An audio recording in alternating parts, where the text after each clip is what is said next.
నా మనస్సు నీతో కూడా రాలేదా? 2 రాజుల 5:26.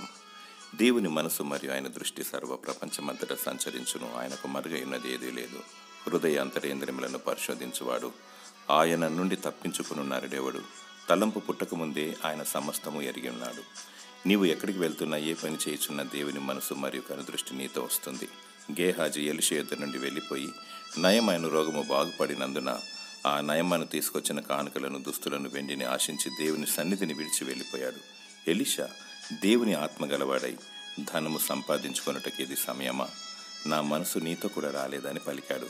గేహాజీ భూ సంబంధమైన వాటి మీద మనసు నుంచి కుష్టుతో నిండి శాపగ్రస్తుడయ్యాడు. దేవుని దృష్టిలో నమ్మకముగా ఉండుము, పైనున్న వాటిని వెదుకుము, బహుగా దీవించబడదవు. దేవుని ప్రసన్నత నీపైన, నీ కుటుంబం పైన ఉండునుగాక. ఆమెన్.